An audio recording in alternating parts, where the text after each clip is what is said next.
The secret sauce for success may be a community, or a coach, or a guide, or a mentor. You need a plan, and you need a strong sense of why. Welcome to the Build Beyond podcast, where we challenge and guide so that you can meet your full potential.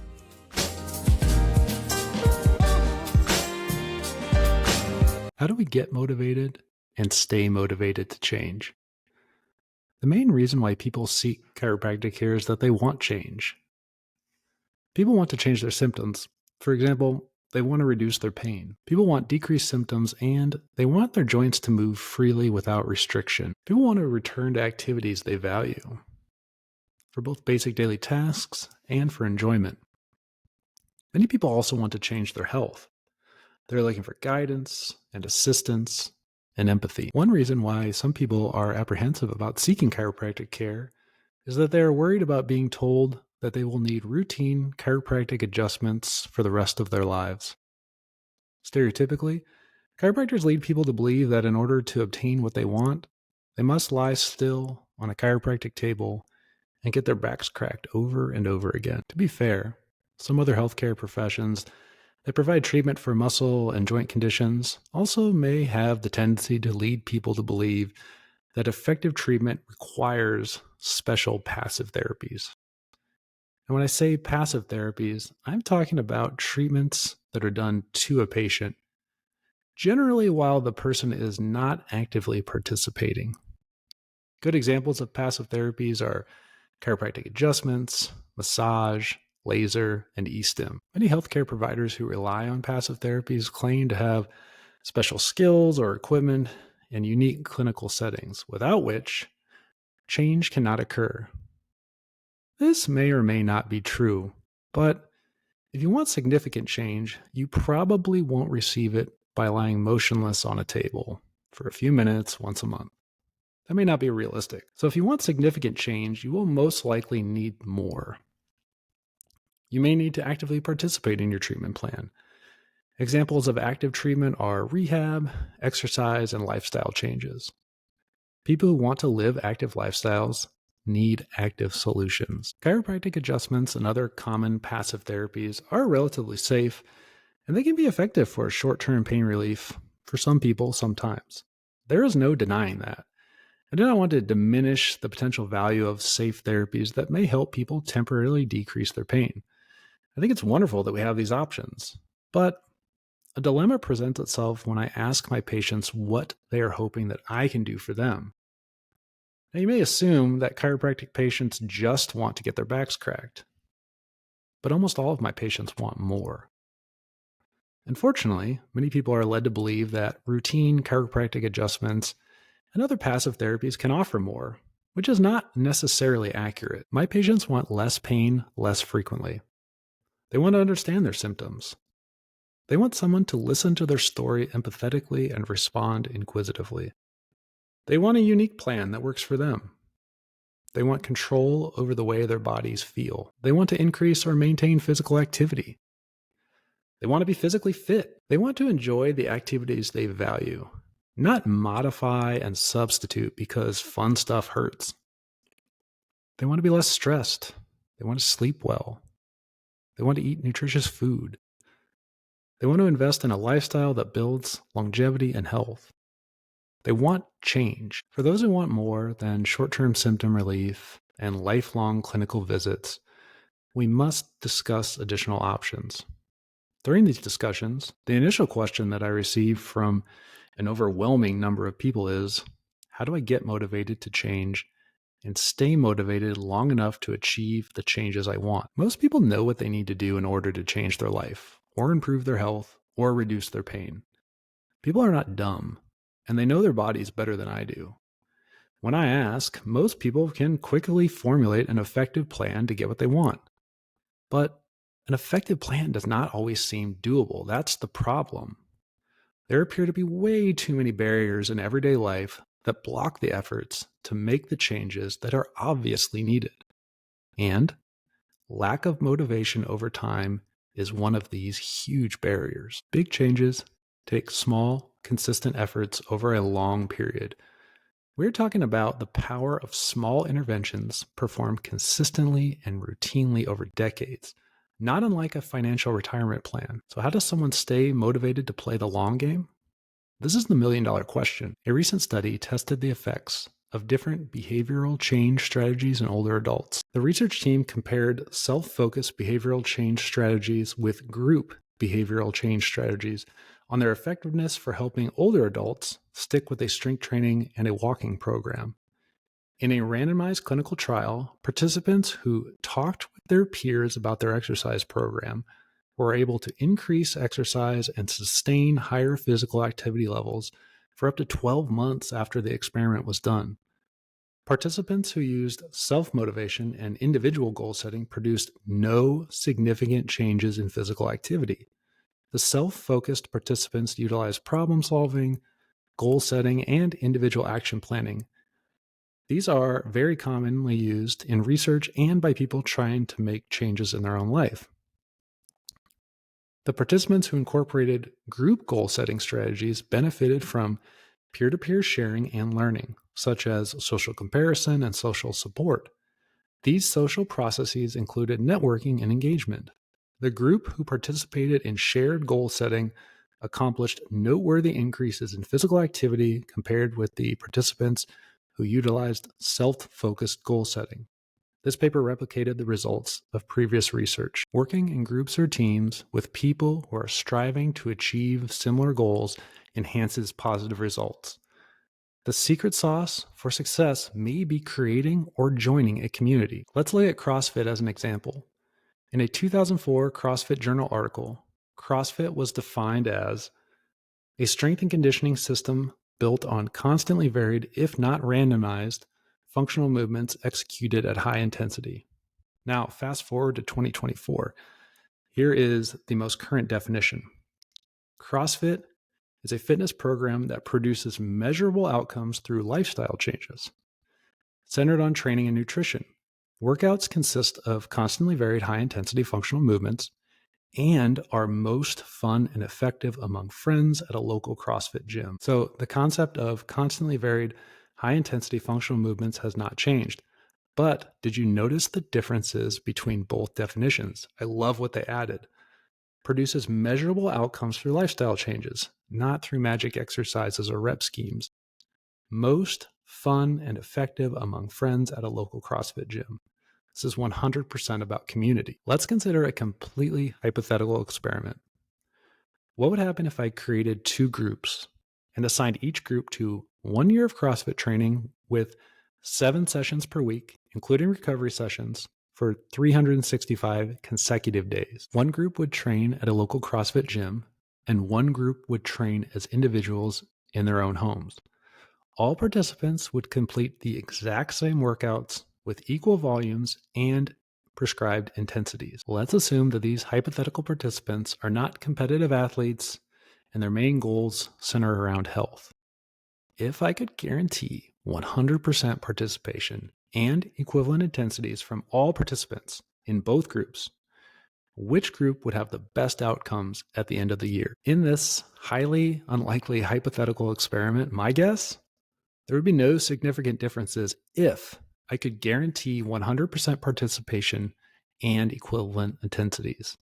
The problem is, in the real world, we would never get 100% participation, so there definitely wouldn't be equal volumes. Also, the intensities probably would not be equal. I would predict that participation and intensity would be significantly higher in the group training at a CrossFit gym. Therefore, the participants training at the CrossFit gym would probably outperform those training individually at home. The main factors influencing the different outcomes would be volume and intensity, but I would predict that volume and intensity would be strongly correlated with environment, i.e., having or lacking a community or a coach. Let me summarize. We need volume and intensity to produce results. Based on human nature, it is more likely that we would achieve higher volume and intensity within a community, sharing physical struggles and common goals. Once again, community would be the secret sauce for people in this hypothetical experiment. That would be my prediction. Allow me to share some anecdotal evidence from my own experience. In 2023, I led an experimental physical fitness program for faculty and staff members at a local college. The program lasted 6 months and required strength and conditioning sessions 5 days per week. The training program was structured as a mixture of in-person group sessions with a coach present and individual self-led sessions without a coach present. All training sessions were pre-programmed. So we're talking about sets, reps, time, intensities, etc. And they were delivered to the participants via an app that provided both video and written instructions. The app also allowed participants to log their specifics for each training session, so loads, RPE, notes, etc. All session data were monitored virtually using the app. Over the 6-month experimental period, group sessions with a coach physically present produced about a 70% participation rate. Individual sessions without a coach physically present produced about a 55% participation rate. The group dynamic and having a coach physically present appeared to be strong factors influencing participation. During the latter half of the program, participants were formally organized into small teams to help improve participation, both for the supervised large group sessions and on days when a coach was not physically present. Within this restructuring, one team of 4 men collectively achieved a 91.9% participation rate for aerobic sessions and a 98.9% participation rate for strength training sessions. These stats included both supervised and unsupervised training. For these 4 participants, a formal team dynamic resulted in an exceptional participation rate over a 3-month period. Remember that these men were training 5 days per week. Those stats are impressive. Imagine what you could accomplish if you formed a group that helped you exercise 3 to 5 days per week for the next few decades. Here are some interesting stats that may help motivate those who are listening, but don't think that they could stick to a similar program. We surveyed our participants before we began. 80% of the people did not strength train prior to the program. 60% reported that they performed 0 to 30 minutes of cardio each week. As you can see, we did not recruit fit, active people for this experimental cohort. Now, if this sounds like you, I hope you feel encouraged about the possibilities. After 6 months of training 5 days per week, the program achieved a 78% graduation rate. It's not bad.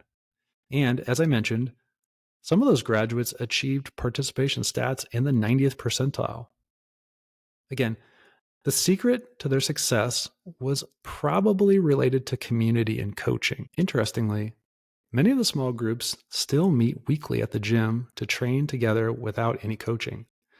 I see them working out every week. A few people joined a local CrossFit affiliate, CrossFit Tomorrow, and they train multiple times per week with a new community, further demonstrating the power of community when it comes to long-term motivation. But is it really that surprising that forming groups helps motivate people? My undergraduate degree was a Bachelor of Science in Anthropology. I am by no means an expert on anthropology. However, I did learn a few things. I recall a relatively well-accepted idea that a major contributing factor to the development of our large brains was our ancestors' ability and willingness to share. Sharing provided more consistent resources and safety. Sharing fostered community and allowed early humans to accomplish things that would not be possible as individuals. Sharing may be ingrained in us so deeply that it may be an essential part of being human. What I'm saying should not be shocking. Even Aristotle acknowledged that man is by nature a social animal. So, if you have not been successful with individual efforts to make large changes in your life, your shortcomings may be related to your failure to share your burden with other people attempting to achieve the same goals. Now, if you have not been successful with group efforts to make large changes in your life, perhaps you chose the wrong people. Perhaps you didn't create or join the optimal community to achieve your goals. It's food for thought. At this point, let's assume that you are ready to make some changes. Perhaps you have suffered from failed attempts in the past, but you are now ready to play the long game. You have assembled a community of people who are willing to walk with you and support you on your journey. How do you begin? I love this quote from Yogi Berra. If you don't know where you're going, you might end up somewhere else. You and your crew need to focus. Focusing means clarifying what changes you can make to achieve your goals. Focusing may be simple or it may be more complex. You need to identify the specific results that you want. Ideally, you will create at least one quantifiable and measurable goal. Then you need to identify the changes that you believe will help you achieve your goals. Ask this question: what would I like to do for myself? Once you have identified the destination, which is your goal, and the desired path to that destination, which includes the changes that you are willing to make, then you need to discuss your motivations. Why do you want to achieve this goal? Why do you think the changes that you are willing to make will lead you to your destination, and why are you motivated to walk that path? Understanding why you want to achieve a goal and why you think it's important to walk a specific path is vital for long-term motivation. Without understanding why, many people get lost along their journey and become discouraged. Change begins to seem unattainable, and people tend to abandon their goals due to lack of motivation and lack of belief. The planning process is important. How might you go about making this change? What would be a good first step? Based on your own experience, how could you make this change successfully? What obstacles do you foresee, and how could you deal with them? What gives you confidence that you can do this? Now, keep in mind, goals can change. Your priorities may shift over time. This is natural. Even the best plan may require refocusing and adjusting. The process of change can be intimidating and demoralizing. Therefore, at times, it may seem hopeless and pointless. The changes we desire often appear to be a million miles away over terrain that seems insurmountable. If you feel this way, you are not alone. Some people can make big changes on their own. It is possible. Others need support of friends to make the journey. But many people need even more help. This is where someone like me can be of service. Typically, I help people find the motivation to stick with a rehab program long enough to get what they want. While rehabbing, it is valuable to improve things like sleep, nutrition, and stress management. So, I help people find the motivation to make those changes as well. When my patients are done with a successful rehab program and they are happy with their results, I help them find the motivation to stay active and keep training so they need me less in the future. In a way, I act as a mentor. Mentorship is not when someone walks ahead of you and then tells you how they did it. Mentorship is when someone walks alongside you to guide you, because sometimes you need a guide to walk with you. There's no shame in that. You may need someone who not only has been to the destination before, but has successfully guided others to the destination. You may need someone to help you plan the route and to be there when the obstacles and setbacks present themselves. Mountain climbers need a Sherpa to make it to the summit of Everest. And there definitely would be no Batman without Alfred. Sticking to a rehab program and making lifestyle changes to augment your rehab program often require the same level of support. Remember, the secret sauce for success may be a community, or a coach, or a guide, or a mentor. You need a plan, and you need a strong sense of why. You must have patience if you want to successfully play the long game. Some goals may take months or years, not days or weeks. I hope this helps.